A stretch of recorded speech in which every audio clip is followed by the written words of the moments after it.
we'll talk about command a little bit, but you should be able to, when you implement, not command, but strategy pattern, you should be able to, in one program, have 3 different queues with the same object, student object in the queue, but having each queue using a different priority. If you have one queue where it's prioritized by unit, another queue is prioritized only by GPA, and the third priority queue is prioritized by, the very form of the unit. And it's the same student object.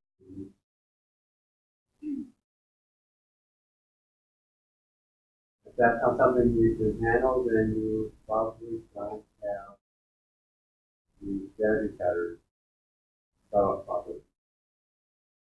So actually, I wanted to ask a few questions for that into, I know the entire queue should not take the priority separately. So when you're adding to these 3 separate priority queues, one argument is something else, and then adjust the priority based on strategy on that student object. So not asking anything quite.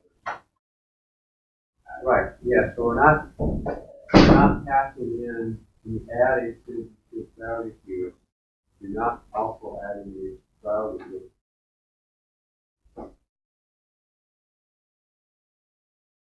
For one single priority queue, we just one single priority category. 2 students in the same priority queue should have the same priority category. You don't need to have different priority categories for different students.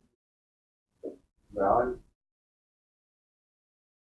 And you want, like I said, you've got a priority queue for students just GPA, right? They need to use the same calculation, otherwise They'll be ordered.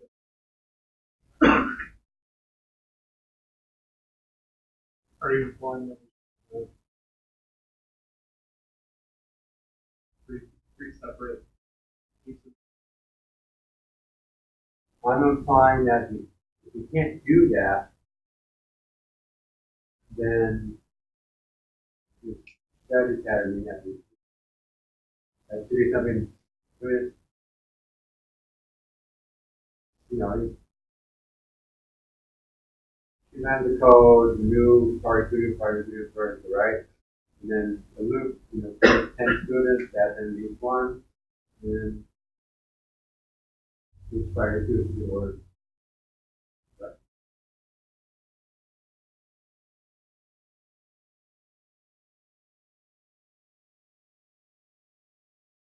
What's the at what point the Formula or whatever that you determine the priority by. the object?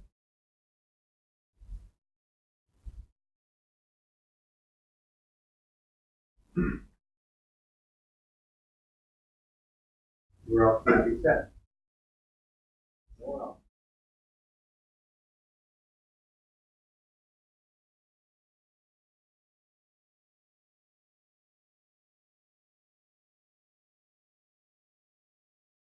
Going back to how you answered this question, you said that each different priority will have set strategy for how to complete it. So that means, like let's say for example, one student's priority is based off the other, the other based off of number of units.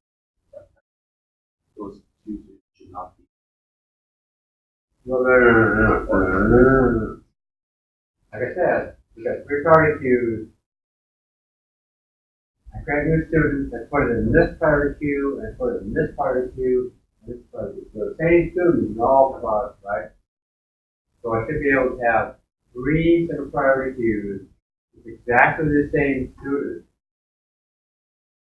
And one is in by the unit, one by GPA, one by 3 different priorities.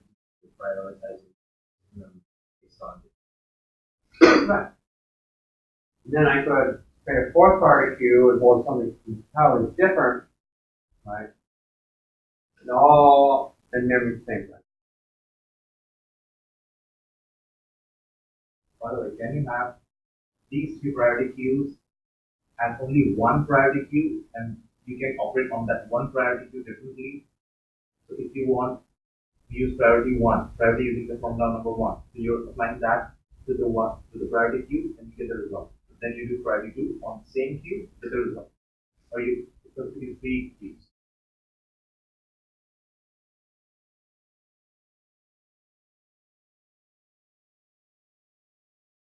It's a strategy pattern that's possible. With priority queue, it's probably not something you want to do because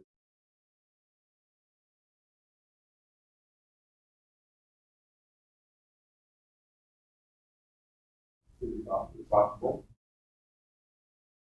So we said that the same student with three different priorities, each of those priorities is then terminating the framework. So then technically the priority pattern on the priority queue itself. Well, I'm not sure what you mean by on the priority queue, but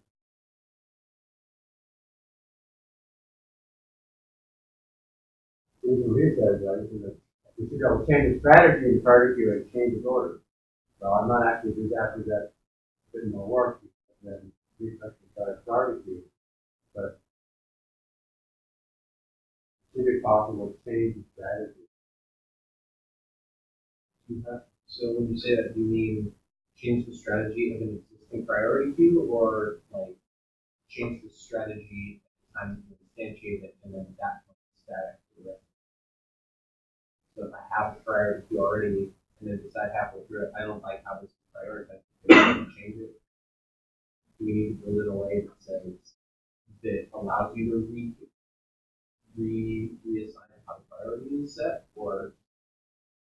Well, like I said, it's not something that you may want to do this priority queue. With a sorted collection, that is something you may want to do, right? Sort one way and sort same as another way.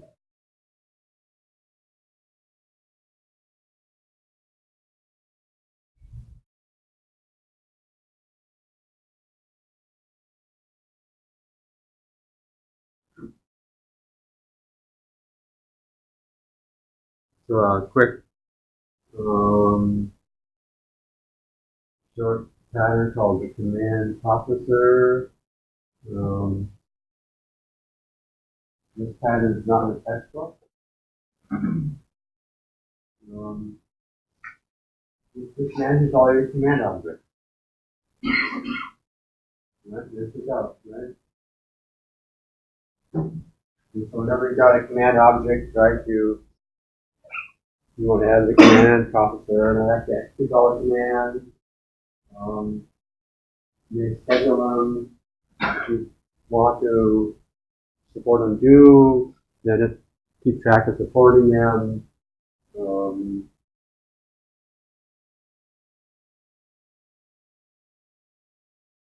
You have talked to singletons, but typically you only want one of them in the system, because otherwise if you get two of them, you may send command in the wrong place, and now if you point undo, then it's not going to work, right?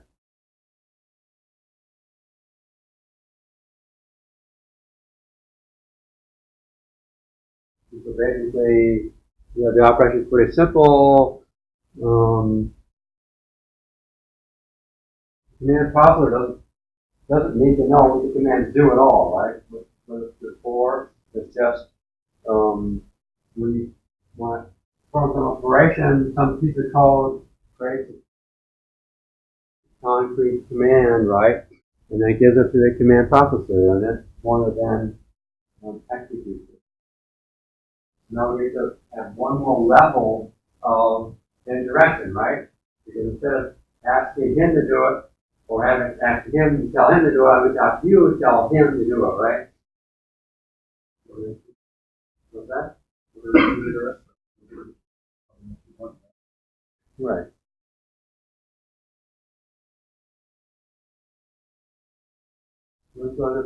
So pretty simple thing, right? I mean, you have, here's how you add commands, here's how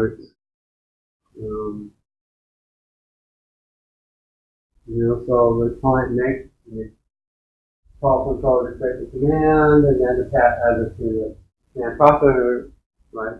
It has to do it. Command processor calls do it on the command, right? And then it does something on the receiver, whatever it is, happens to be, right? And then if that nothing returns something, then it goes all the way back. And then undo request, right? You have to processor undo it, then it takes top of the stack off and make an object and call this undo method.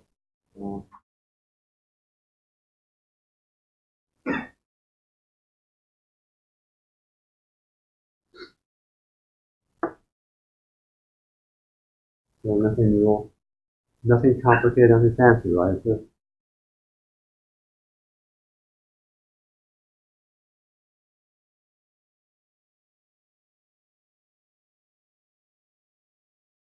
of course, depending on what the situation is, you make the command processor more complicated. You want to do things asynchronously, you want to execute later or not. And of course, if you're doing that, then what does that mean? How much later? How do you schedule it?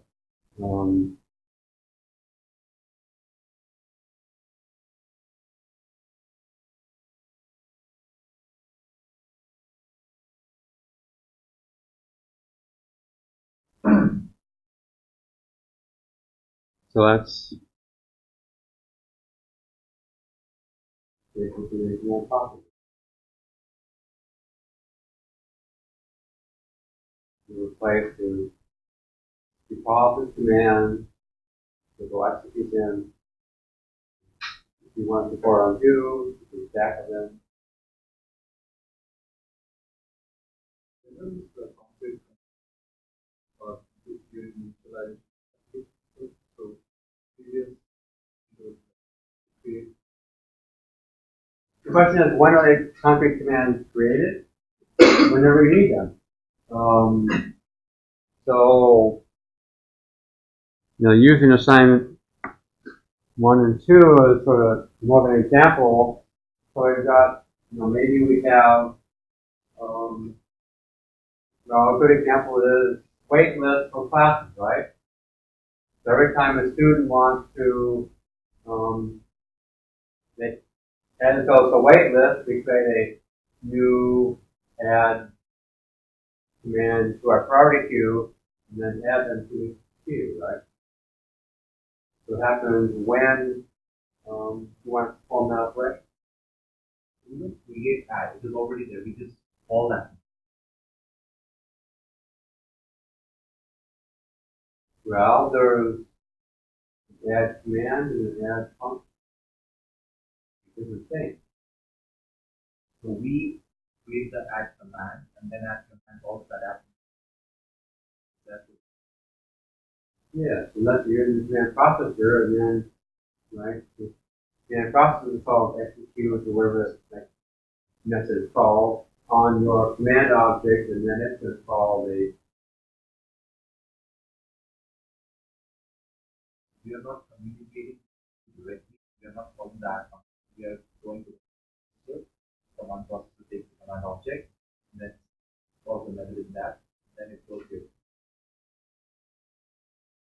Yeah, so your command processor, you create the command. The command needs to know everything you need to know, right? You need the command processor, and then it says do it, and then you call, and that's why I'm saying, you're telling him to tell him to do something worse, right?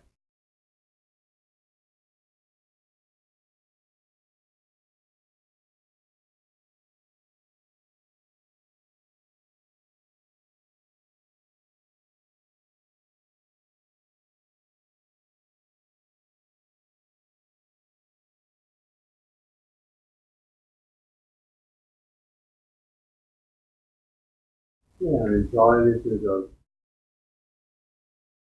well, it's commands, right? Command, lots of command classes, lots of command objects.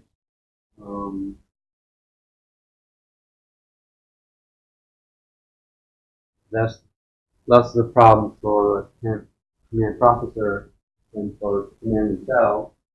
And you make sure that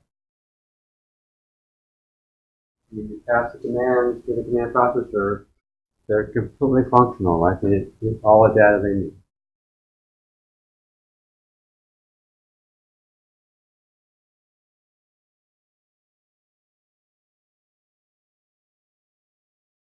That's it.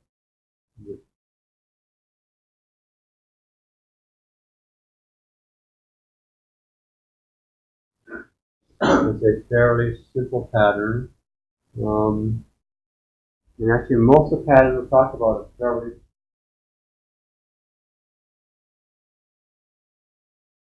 So you make sure you're try and make them more complicated than they are.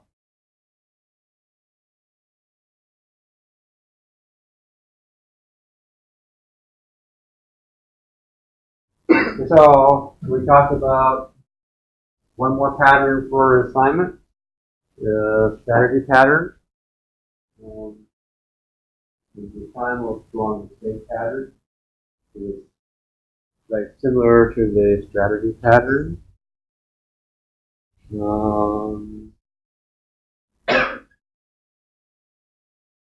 The textbook talks about two overriding principles that they apply, sometimes singly, sometimes together, for all these patterns. And one is favor composition over inheritance. And the reason is inheritance is done before compile time, right?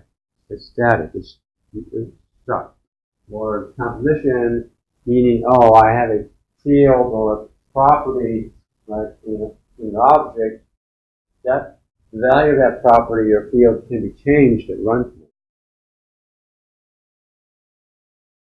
To give an example of this, let's say, we want an ordered list. We want to sort it, we want to random order, reverse order, right? If you want to do this with just inheritance, right, I make an orderable list and then take 3 subclasses.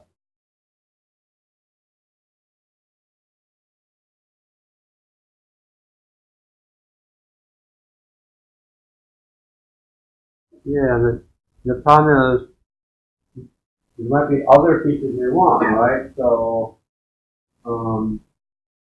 immutability is a big deal now, right? So you may want a mutable copy version and a non-mutable version. And Java, you may want a synchronized version and a non-synchronized version. So if we're just doing this as inheritance, right? It doesn't work. I mean, you're not going to do it, right? And the other issue is flexibility in terms of we may want our list sorted this way and then reverse sorted the same list. We don't want to take the elements out and put them in another collection, right? We want the flexibility of changing at runtime. And so, yeah, you may want to create one and sort it, and then change its order, right? At runtime.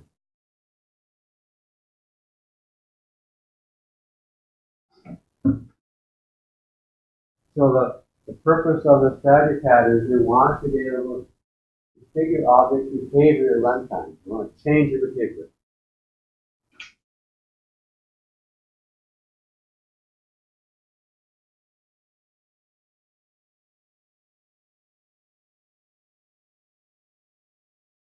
And so then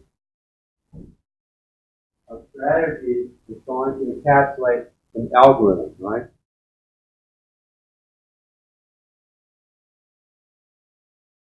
And then, of course, if we're in the Java world, then we need either an interface or a parent class or abstract class so that we can pass it into, in this case, our orbital list. So it knows we have all the different object of the same type, right? So maybe this is an algorithm, and then the sorted ran in reverse, and then I'm going to hold my elements and have I got copy that algorithm like this. And I use that algorithm to help order the elements. If I'm going to change the order, I have to change that algorithm object, and then use that to reorder all the elements.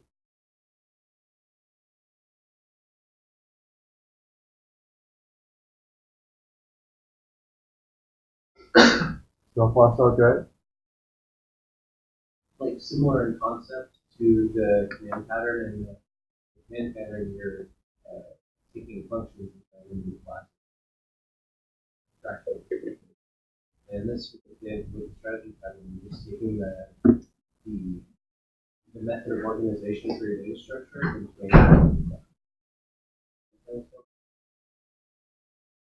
Yeah, so the question is, we're sort of decompose, we're taking a operation, right, in both and patterns and strategy patterns, and put it in the class to make it more special.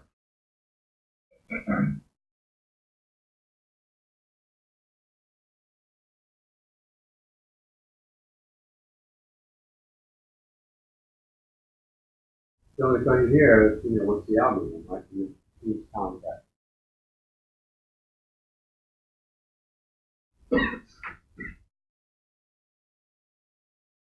So a structure is, you've got the strategy interface, or abstract class depending upon the language. In Python is more interesting because you really don't need an interface. There's no interface to Python, right? Doesn't make any sense. I mean, what do you say? And you could create a sort of abstract class, right? And this has methods declared in it, but like that doesn't make any sense either because there's no when you declare a variable, you don't give it any type, right? There's no way of actually saying, oh, this thing is that type because it's Python. You put exactly whatever you want in it. And then the context actually holds the copy of the strategy.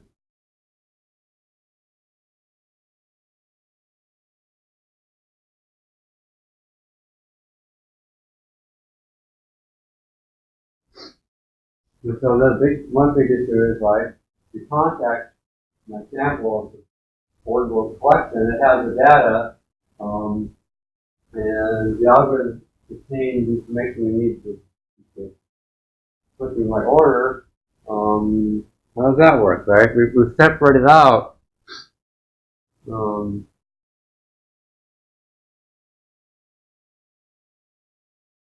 operation of the data. And it's already got you to accept the idea that you go together. Right?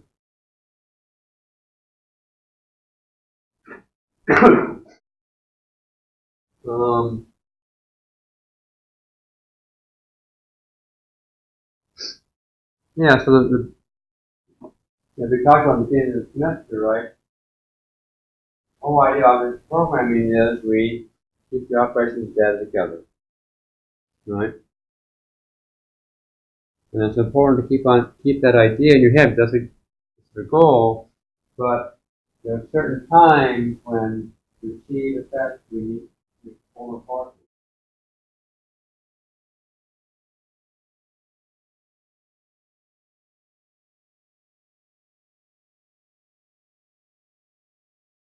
So often I want to cover this pattern later, but we learn the same problem in different other patterns too.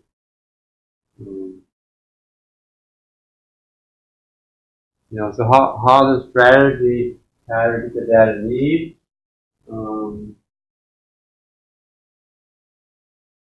Now one way is you call a method on the strategy object, right? And you pass in the data it needs to perform that operation.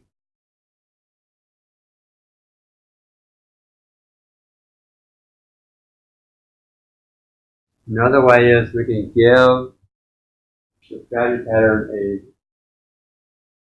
reference to the context itself. So then the strategy pattern can query the strategy, the context to get the data needs to perform whatever operation is needed.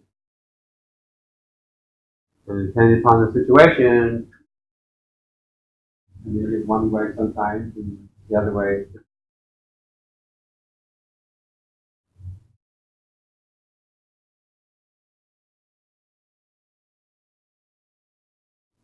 Strategy going to be a class, which is pass the data. May not have its own data. The strategy is a class.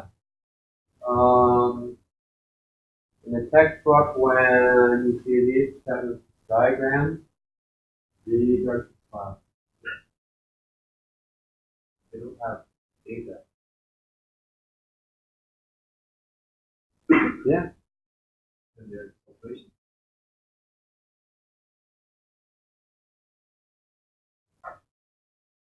Exactly. Right. So that's wrong. A class should have data and operation. Good.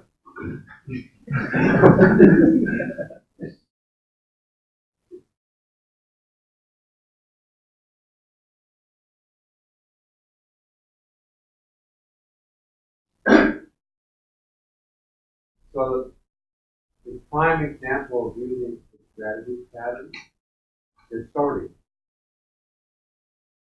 How do you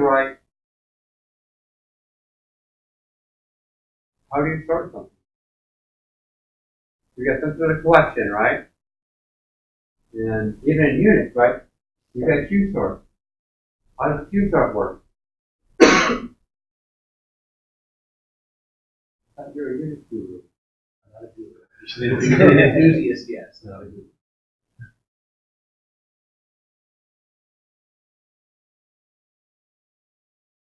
Now, if you're going to write the quick sort, right, which you've all probably familiar with, you want to pass in the items or sort, right?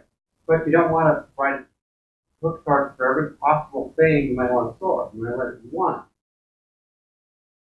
So how does quick sort be able to know how to compare elements? Because it could be integers one time, it could be objects another time, and how do you get to those objects? Right?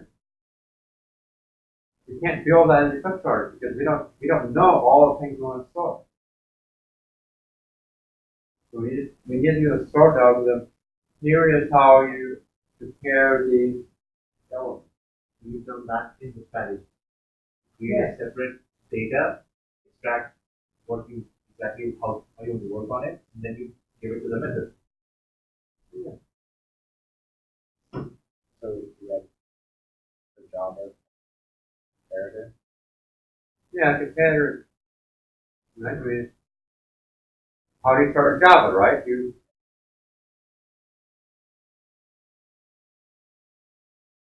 create a class, and it's sort of weird because, as you said, there's no data, right? There's only one method. You pass in two items, and it says too small. That's it. Done, right? There would be the storing the data. For example, in the student priority queue, then we'll be keeping track of all the operations like undo, redo, undo, redo for one certain queue.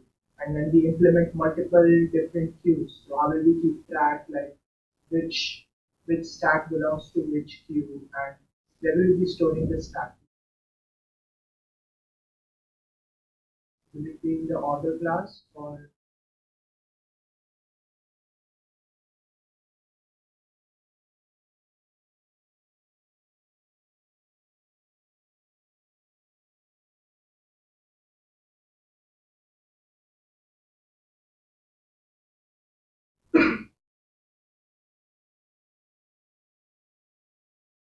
Does everyone understand the question? Does everyone hear it? Where would we store that? You can talk to you in one place, right? We don't want that history in the queues itself. as a separate responsibility. Now, do you want one stack for all three queues or not? It depends upon what you mean by undo for that application, right?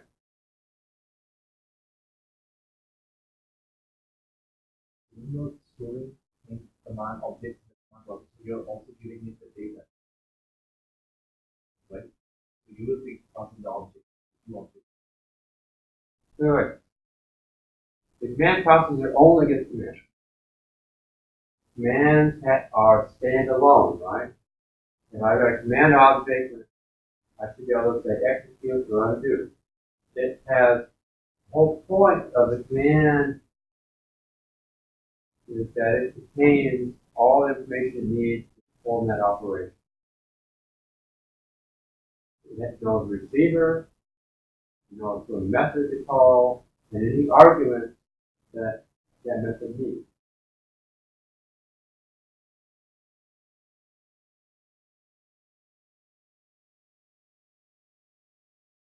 So, command processor it doesn't know about priority control. It knows what to do. That's it.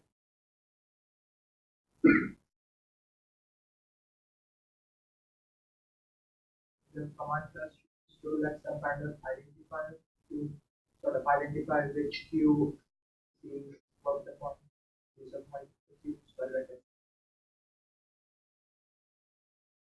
In general, it's a bad idea if you add something to a collection, you need to know that it's in the collection. That is to be avoided. There are times when you can avoid it, but usually you don't want the closing object. The closing object needs to know about what it's enclosing, but it's usually a bad idea for the closed thing to have to know what who's enclosing it. And then you get this circular reference. And it gets confusing because then, you call something here, you go there, and then you go back again. Why would the command need to know what to do for seconds? Doesn't care. You have only one process control. Now we have the issue of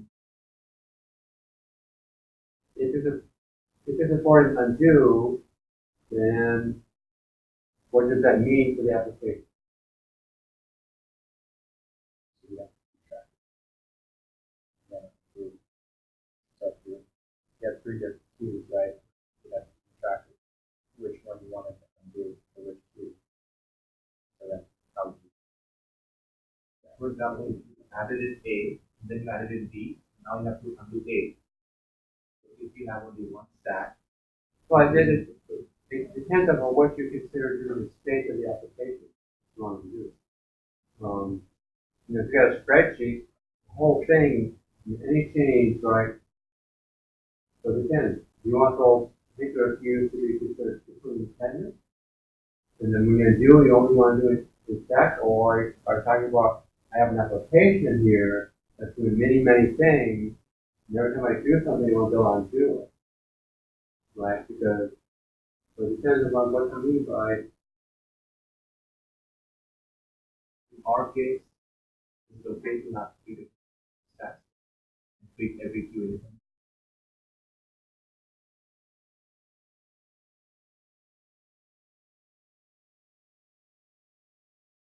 the important thing here is that you be able to have three-party queues, right?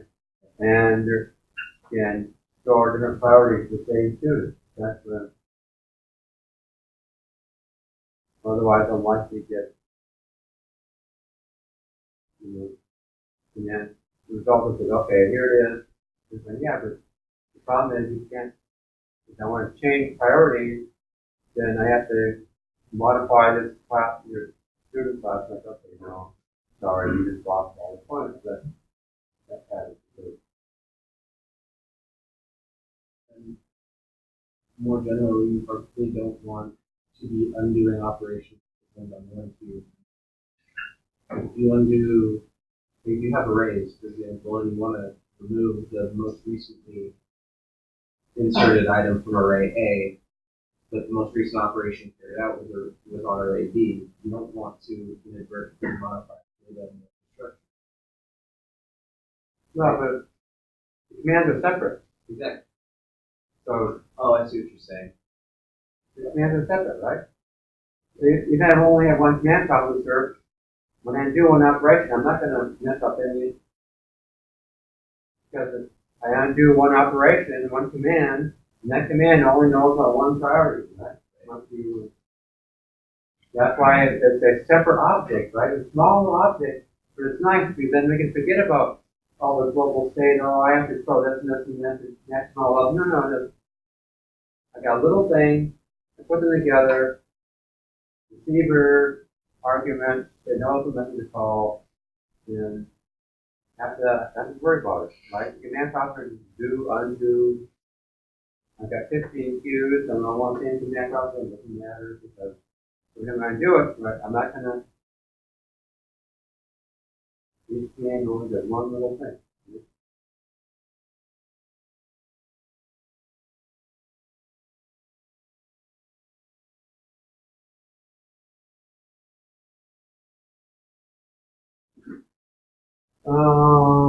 Some examples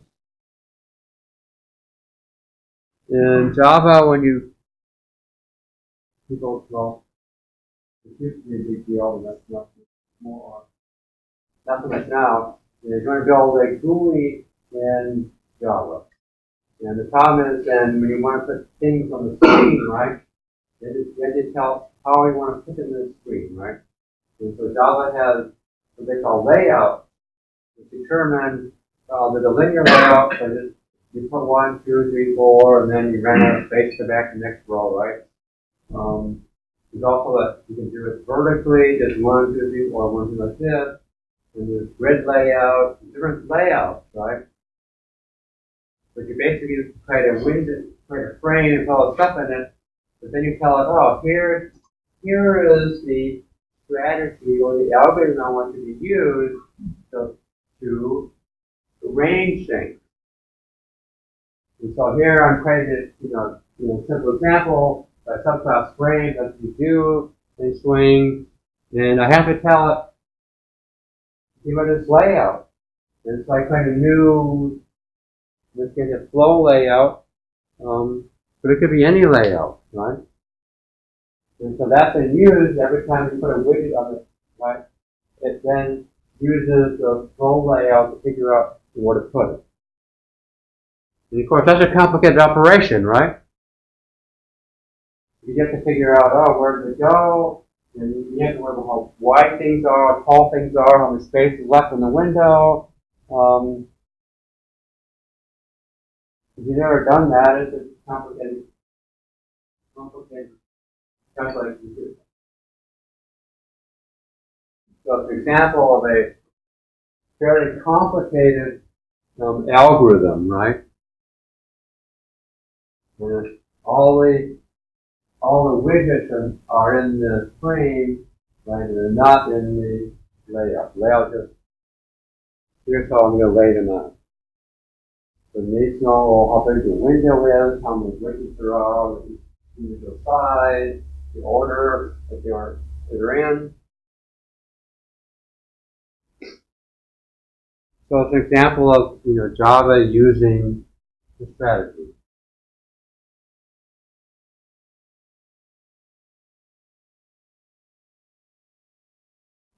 Sorting is the common practice of sorting, right? You got some sort of sortable list or object collection, and you give a strategy that here's how I want you to pair the elements. A is less than B, B is less than A on the distribution.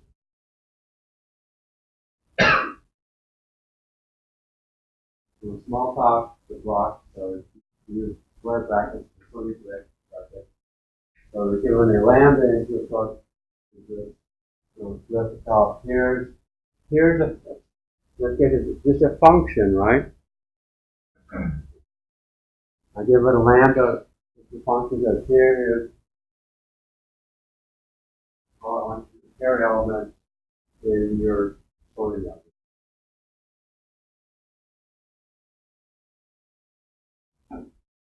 So the case where if the algorithm is simple enough, right? If the algorithm is just a single function, use the lambda may suffice.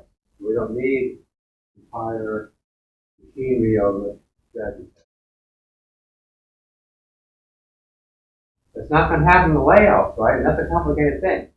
You don't want that. You're not going to say a lambda to explain how to grab all these things, feature sizes, and figure where to go. And oh, by the way, when you resize the window, right, there's going to change. It's not one function. Yeah, it's a simple thing, right?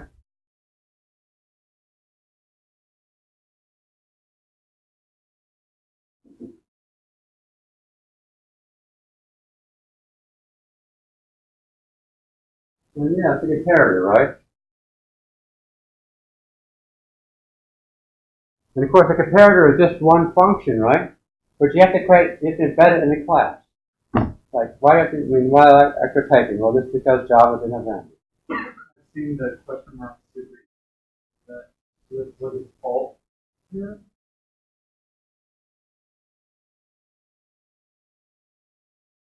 False comparator? Default. Looks like the default comparative. The Java uses to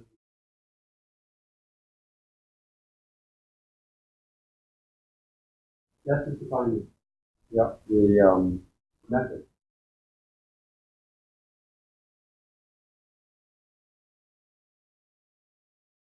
It's not actually creating the comparator, it's just creating the type.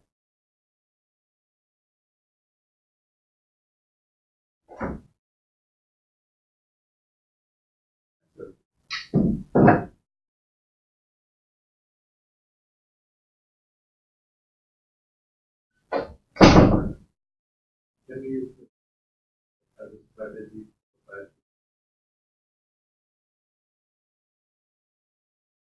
created the daily.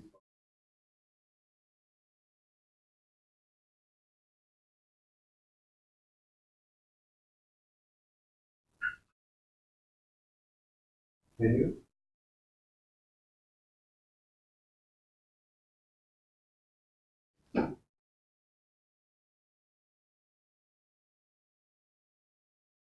So that question is going to mean one of two things, right? Is it allowed and does it work? You're asking, is it allowed, right? So, and I'm asking, does it work?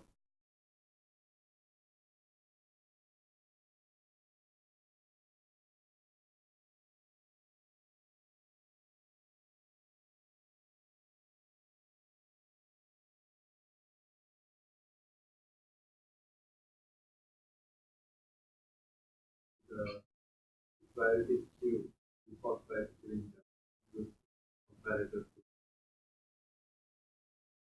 So by creating the strategy in Java is market same way.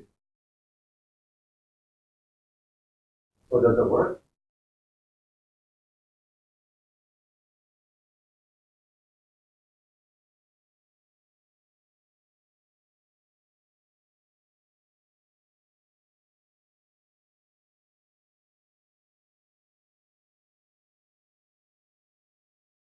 Well, if you're not certain, then you do what you say.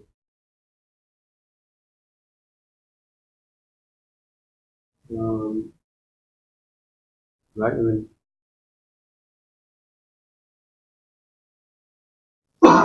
So yeah, if the only thing is one method, right? And then it's simple enough that it can be the lambda instead.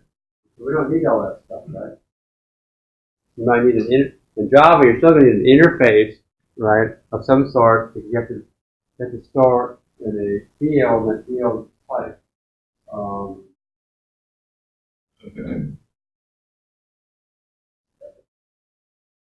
When you say it's strategy, only you mean each of the separate strategies, the strategy. But Yeah, I mean, basically, well, if the strategy only has one method, right?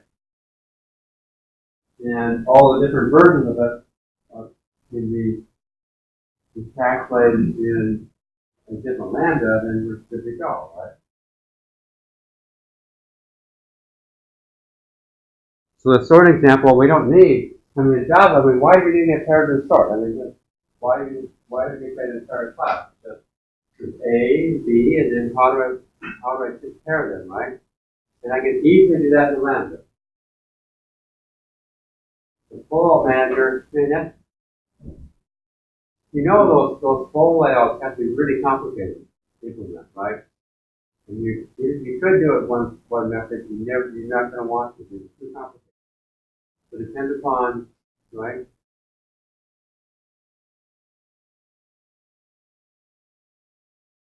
And so one thing to be careful of is that in a language like Java, prior to Java 8, you only had classes. You didn't have lambda,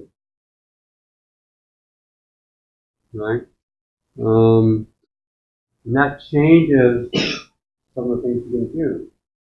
And so some of the design patterns, right, there are cases when we can simplify them by using other language constructs.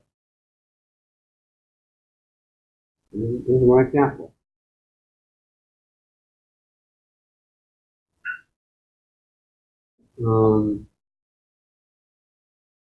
Yeah, so Java, you have to find the type, and it's more painful than it should be, but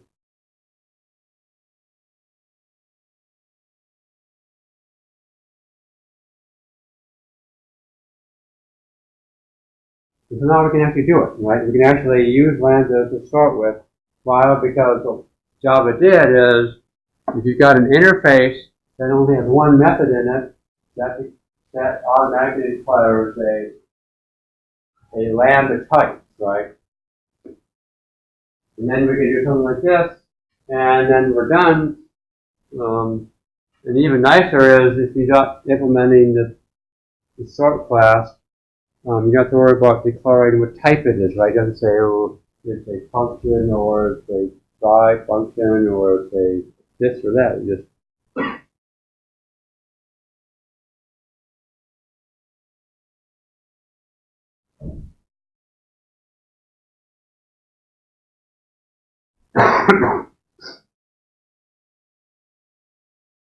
you will come across some design patterns which are more complicated. But so far, we're only talking about simple things, right?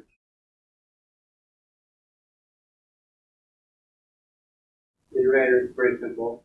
Implementing can be complicated at times. Trying to implement an iterator on a binary search tree. That's fun because that's the world where it is and where to go, right? It's very complicated. We answer the very simple things by using like one function, make it two. Strategies they can be complicated, depends upon what the algorithm is, right?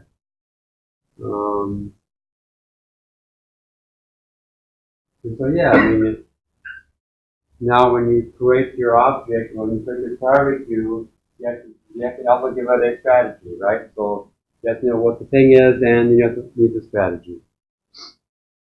So it's like overhead, and then the two have to communicate, right? Because the strategy needs, how much communication depends, right? If it's just give me two things, then okay, I can do that. But in the layout example, it's not just give me two things. I need to know everything, right? I need to know all the things you're going to see, and I need to know how big they are, and I need to know how big the window is, right?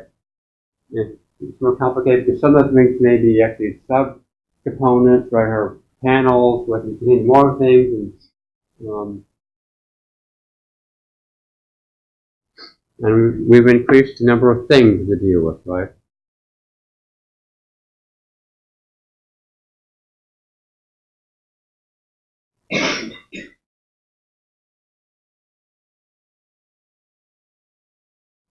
Now, one of the big benefits, often people talk about, you're not going to programming, you want to avoid case statements, or switch statements. The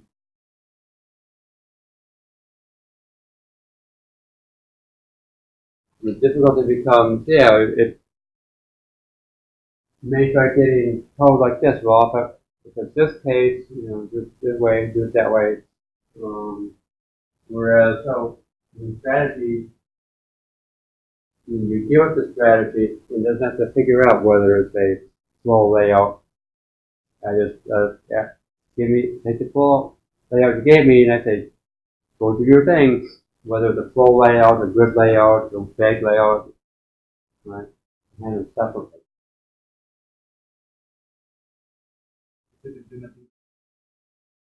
No, it's not. It's not. What you do is you give it the strategy to start with, right? Instead of saying case A or case B, they go, now it's case A. Here's your case A. Done. That's it. We're done, right? And if you want to do case B, we give a different strategy, right? The strategy object is unique to a strategy, or a strategy object can have multiple.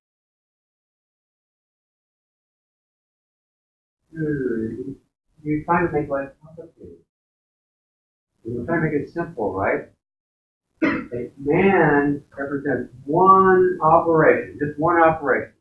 And it's standalone, and we don't start apart. The strategy object is one implementation, one possible implementation of that strategy, right?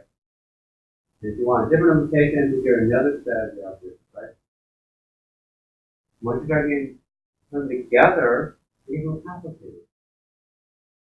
If you really need them together, then you probably want to create a third one that incorporates the two, right? Because now the third one only has to know how they interact, as opposed to trying to figure out one way to this, one to that.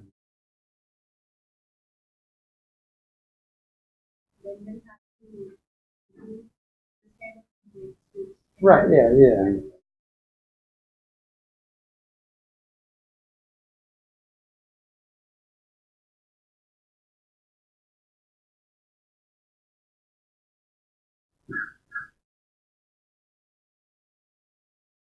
Well, this is not going to help, not going to be related to your assignment. So what does happen, there are times when you don't know you need a pattern to start with, right? You may not need it to start with. But as your code evolves and you add more and more features, you start realizing, oh wait, things are getting messy here. So there may be times when, right, like I said, you built this calculation that, right, has the, like you go this way or that way, and they do different things, and maybe they come back together again, and then they branch again, and then you got 3 or 4 branches, and it's getting complicated. Oh, then you say, oh, there's actually only like 3 paths in this calculation, so I'll create a strategy for each path, right? And so there's an entire book called basically Refactoring the Pattern, where, yeah, it's good, okay, you didn't need the pattern to start with, or you sometimes you need it, and then finally you do, and so we want to have nice, small little steps that take us from not having this pattern to having the pattern without going through this huge mess of where you start hacking away, and then nothing works, right? And you have to keep in mind, you know that problem from schoolwork, right? You work in a project and then changes, and you make changes, and all of a sudden nothing works, right? But your project is small, right? What happens when you got a team, 5 people working on this for a year and a half, right? There's a huge amount of code, and you start hacking away at it, and things don't work anymore. I mean, you're dead. I mean, you just have to go back to the branch and start over again. So you really need to be able to take small enough steps to keep things working. So it's not like I start here and add the strategy pattern in and work, and finally when I get here it should work. No, it's not going to work. You need to be able to make it in small little steps. And so there are ways of doing this. It's very boring to show on the slide because, first of all, it's more complicated now than you need to know. On that note, when you're saying like a logic, like, let's say for example, like so what you're saying, like let's say like oh if this class then they have a then or then you need to separate the middle part of the strategies. But how you still have the traditional logic. Well, give me an example. I could have done assignment 2 by saying,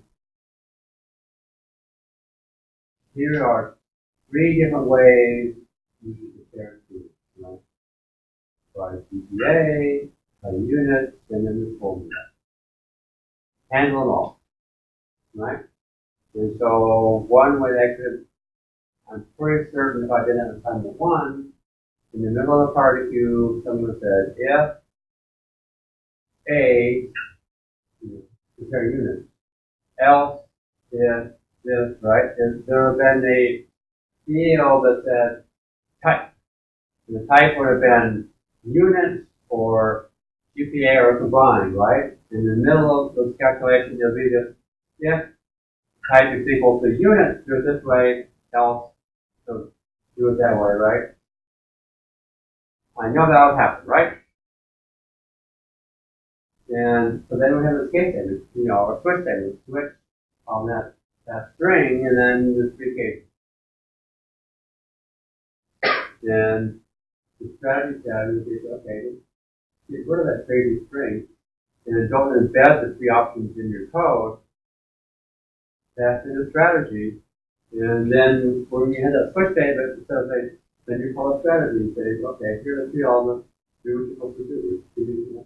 They're still keeping it. No, absolutely not. Why? No. Because it's the only way. The switch statement is it a unit example, or is it the GPA only, or combined, right? But the strategy, we have one strategy for just units, right? And so we don't need a switch because you call it, that's on strategy, just form the yeah. If you wanted it to be GPA, you would have passed in that strategy. So that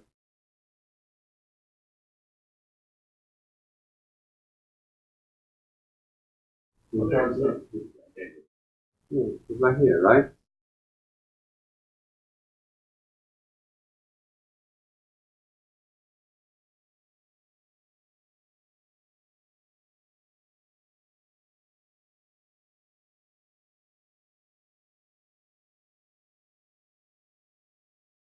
Any questions?